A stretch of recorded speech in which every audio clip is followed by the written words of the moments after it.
নমস্কাৰ ছাত্ৰ ছাত্ৰীসকল, তোমালোকৰ কাৰণে মই আজি আনিছোঁ 2023 চনৰ কমন এছে মানে ৰচনা। এইটো পৰীক্ষাত আহিব পাৰে, তোমালোকে লিখি ল'বা, মুখস্থ কৰি ল'বা। বেছি লং নাই, শ্বৰ্টকৈ আছে, মই কৈ গৈছোঁ, লিখি ল'বা। তোমাৰ প্ৰিয় গ্ৰন্থ। উত্তৰ: আৰম্ভণি। অসমীয়া মোৰ মাতৃভাষা। স্বাভাৱিকতে মই পঢ়া গ্ৰন্থবোৰৰ বেছিভাগেই অসমীয়া ভাষাত ৰচিত। ইংৰাজী, বাংলা আৰু হিন্দী ভাষা কম বেছি পৰিমাণে জানো, যদিও এই ভাষাবোৰত ৰচিত দুই এখন গ্ৰন্থহে মই পঢ়িছোঁ। পৃথিৱীৰ আন বহুতো গুৰুত্বপূৰ্ণ ভাষাত ৰচিত অলেখ মহান গ্ৰন্থৰ কোনো সম্ভেদ মই নাপাওঁ। এনে অৱস্থাত মোৰ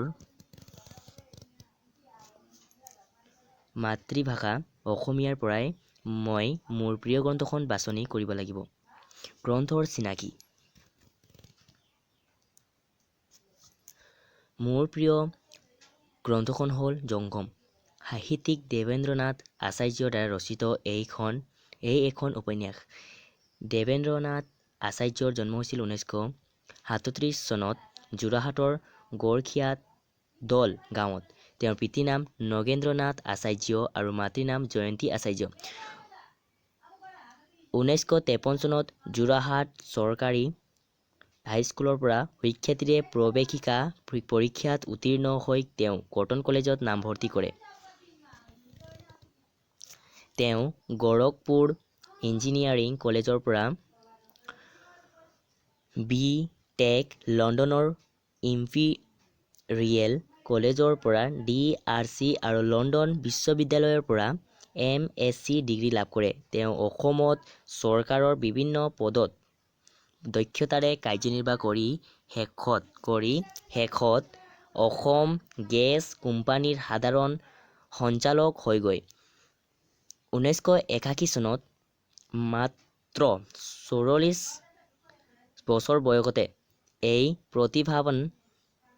প্ৰতিভাৱান অভিযন্তা তথা সাহিত্যিকগৰাকীৰ মৃত্যু হয়। গ্ৰন্থৰ বিষয়বস্তু।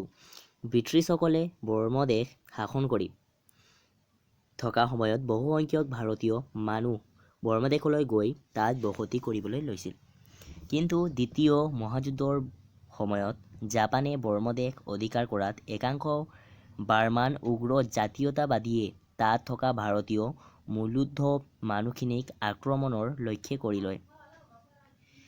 প্ৰাণৰ মমতাত সেই মানুহখিনিয়ে দুৰ্গম অৰণ্য আৰু গিৰিপথ অতিক্ৰম কৰি অসম তথা ভাৰত অভিমুখে যাত্ৰা কৰে। যাত্ৰা পথত বহু মানুহৰ মৃত্যু হয়। অতি কম সংখ্যক মানুহে সীমান্ত পাৰ হৈ অসমত প্ৰৱেশ কৰিবলৈ সক্ষম হয়। বৰ্মদেশৰ পৰা হোৱা এই ঐতিহাসিক প্ৰব্ৰজনৰ কাহিনীয়েই জংগম উপন্যাসৰ বিষয়বস্তু। প্ৰিয় হোৱাৰ কাৰণ। মোৰ দৃষ্টিত দেৱেন্দ্ৰনাথ আচাৰ্যৰ জংগম মানৱীয় চেতনাৰে সিক্ত এখন মহান উপন্যাস। ৰামগোবিন্দ, তেওঁৰ পৰিয়াল আৰু অন্যান্য নিৰীহ ভাৰতীয় মূলোদ্ভৱ মানুহখিনিৰ দুখ যন্ত্ৰণাৰ কাহিনীয়ে মোৰ মন সেমেকাই পেলায়।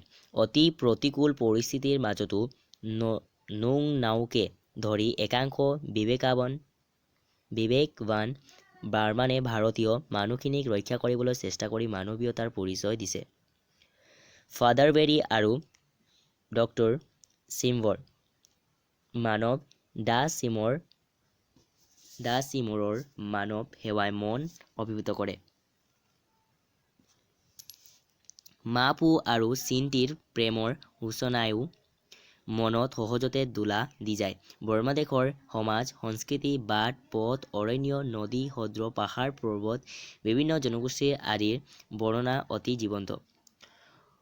1984 চনত জংগম উপন্যাসখনক সাহিত্য অকাডেমি বঁটাৰ বাবে বাছনি কৰাটো উচিত কামেই হৈছে বুলি ক'ব লাগিব। উপসংহাৰ মানে সামৰণি। জংগম উপন্যাসত বিচিত্ৰ মানৱতাৰ দুৰ্যোগৰ কাহিনীৰ অন্ত আজিও হোৱা নাই। জাতি, ধৰ্ম, ভাষা, দেশ আদিৰ নামত আজিও মানুহে মানুহৰ ওপৰত নিৰ্যাতন চলাই আছে। এই উপন্যাসখনে আমাৰ মানৱীয় চেতনা জাগ্ৰত কৰি এনেধৰণৰ অপক্ৰমৰ বিৰুদ্ধে থিয় দিবলৈ